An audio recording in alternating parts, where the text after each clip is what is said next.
नमस्कार दोस्तों, स्वागत है आप लोग का एक बार फिर से द आईआर शो में। दोस्तों आज हम लोग बात करेंगे चाइना ताइवान रिलेशनशिप के ऊपर, क्योंकि बहुत से आर्टिकल्स छपे हैं जिनमें आप देख सकते हैं कि चीन ने ताइवान पर जापान के बयान का किया विरोध। असो ने कहा था जापान यूएस करेंगे ताइवान की रक्षा। यहाँ आप देख सकते हैं कई CNN का आर्टिकल है, traces Taiwan military past as Beijing was silent to prepare for war. यहाँ पे 1 महीने पहले का ये आर्टिकल आप देख सकते हैं। सेकंड नंबर पे ताइवान फॉरेन मिनिस्टर से China is preparing for war.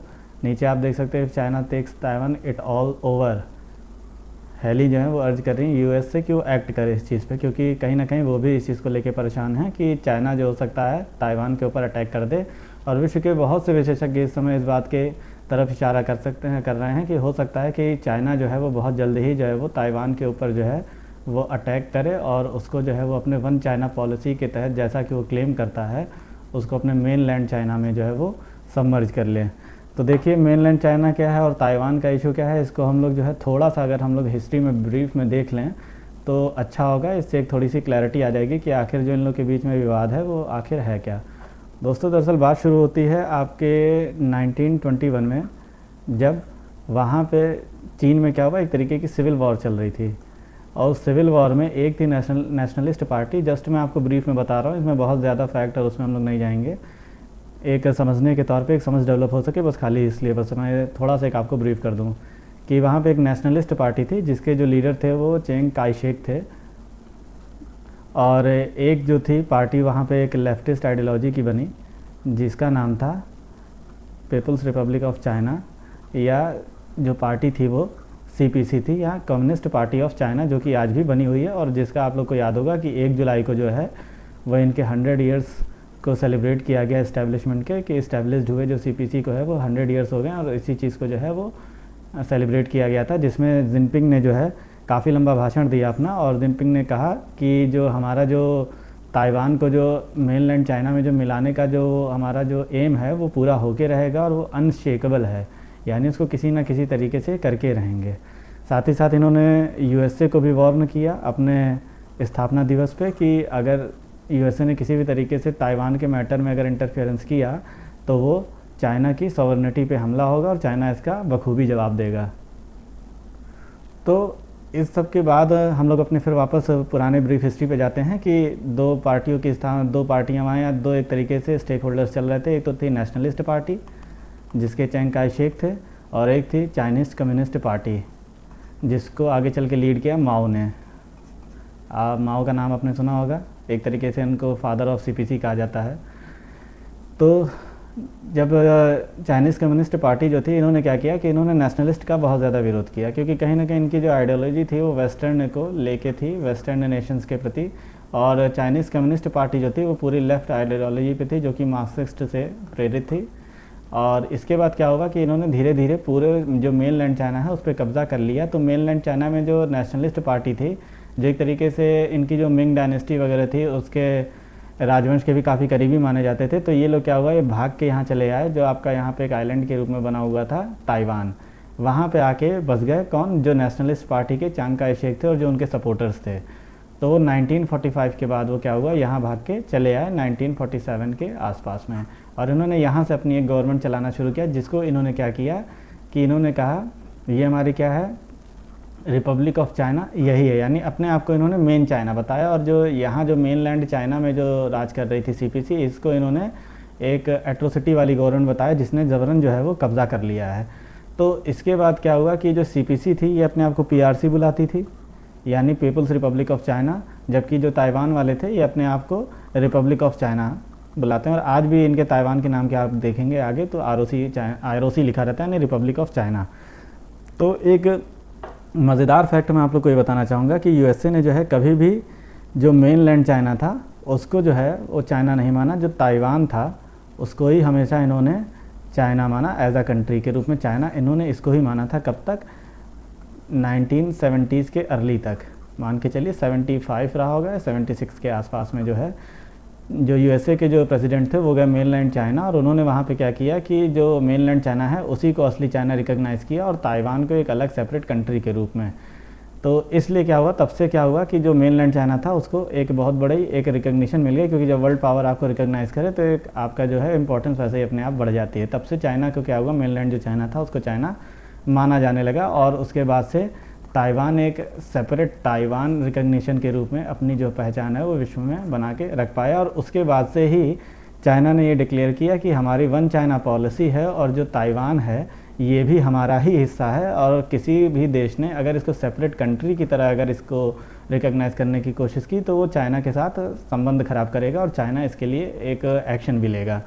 तो यही है वन चाइना पॉलिसी, और वन चाइना पॉलिसी के तहत ही वो तिब्बत को भी अपना पार्ट बताता है और इन सब चीज़ों के खिलाफ वो कोई बात नहीं सुनता है, चाहे जिनजियांग रीजन हो, तिब्बत हो या ताइवान हो, यहाँ तक कि हांगकांग। और हांगकांग में तो डेमोक्रेसी को उसने अब ख़त्म कर ही दिया है। तो किस तरीके से वन चाइना पॉलिसी के तहत तो सारी चीज़ों को अपने मिलाता जा रहा है और कितना एग्रेसिव है चाइना, आप इसको इस बात से समझ सकते हैं।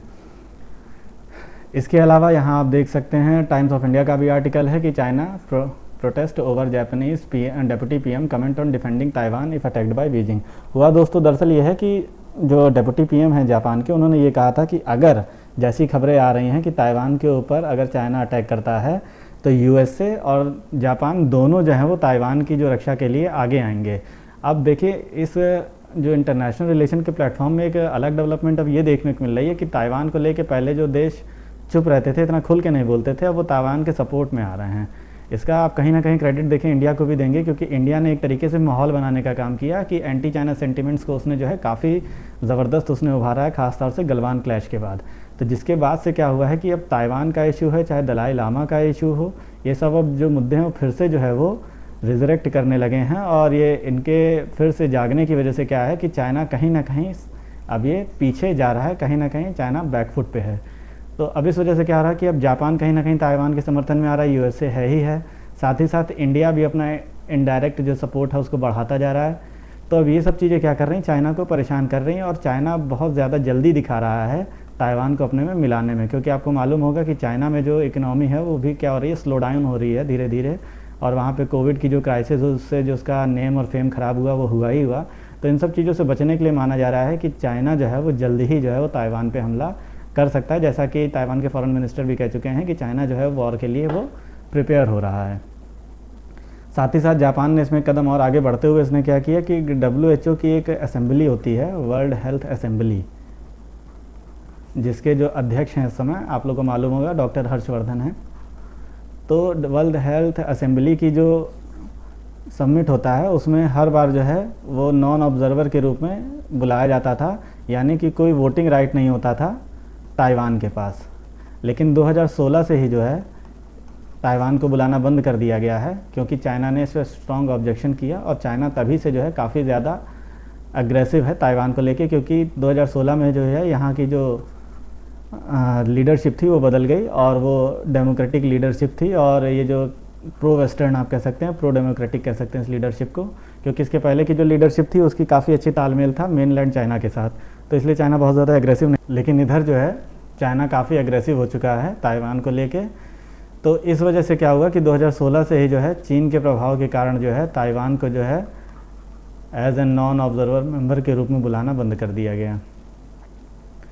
तो इसलिए जो है जापान ने अपने अपर हाउस में एक बिल को पास किया ताकि जो WHO की वर्ल्ड हेल्थ असेंबली है उसकी जो नेक्स्ट मीट होने वाली है अगले साल, उसमें जो है ताइवान को भी बुलाया जाए, क्योंकि कोविड से लड़ाई में ताइवान ने भी अपना जो है काफ़ी ज़बरदस्त कंट्रीब्यूशन दिया है, और उसकी टेक्नोलॉजी और उसके नो हाउ को सबके साथ जो है शेयर करने की भी ज़रूरत है।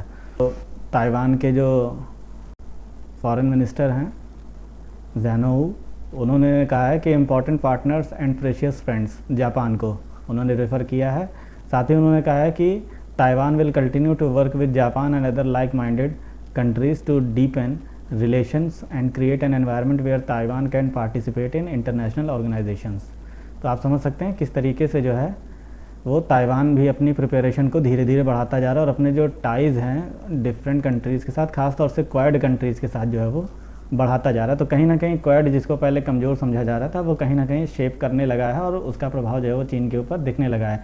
वैसे भी आप समझिए कि कोई भी ऐसा काम जिस पर चीन बौखला है तो इसका मतलब है कि वो काम जो है वो काफ़ी इफ़ेक्टिव है, और काफ़ी जो है उसका जो प्रभाव जो है वो बन रहा है, क्योंकि चीन अगर उस पर अपना रिफ्लेक्ट कर रहा है या चीन उस पर अपना रिस्पांस दे रहा है तो इसका मतलब समझिए कि वो काम अच्छा हो रहा है, और वो काम का असर भी है चीन के ऊपर हो रहा है, तो इसीलिए वो उसका रिस्पांस भी कर रहा है। चलते चलते हम लोग इसका जो एक मैप है वो भी देख लेते हैं। ये है एशिया का मैप, ये आप देख सकते हैं। और ये है हमारा प्यारा भारत, और इसके बगल में आप ये देख सकते हैं, ये है ताइवान, ये है चाइना। यहीं से जो है 1947 के आसपास में चिंग काई शेक और उनके सपोर्टर जो है वो ताइवान पे आए थे। इसी को फॉर्मोसा आइलैंड भी कहते हैं, इसकी राजधानी ताइपे है। तो दोस्तों, आशा करता हूँ आज का टॉपिक आप लोग को पसंद आया होगा। अगर आप लोग को वीडियो अच्छा लगा हो तो प्लीज़ इसको लाइक करिए ज़्यादा से ज़्यादा, शेयर करिए ज़्यादा से ज़्यादा, और कुछ अगर आप लोग के कमेंट्स हों तो उनको भी प्लीज़ शेयर करिए। साथ ही साथ चैनल को सब्सक्राइब करना ना भूलिएगा। जिन्होंने सब्सक्राइब ना किया हो बेल आइकन को प्रेस करिए ताकि आप लोग को फ्यूचर नोटिफिकेशंस मिलती रहें। थैंक यू दोस्तों, thank you for watching the video.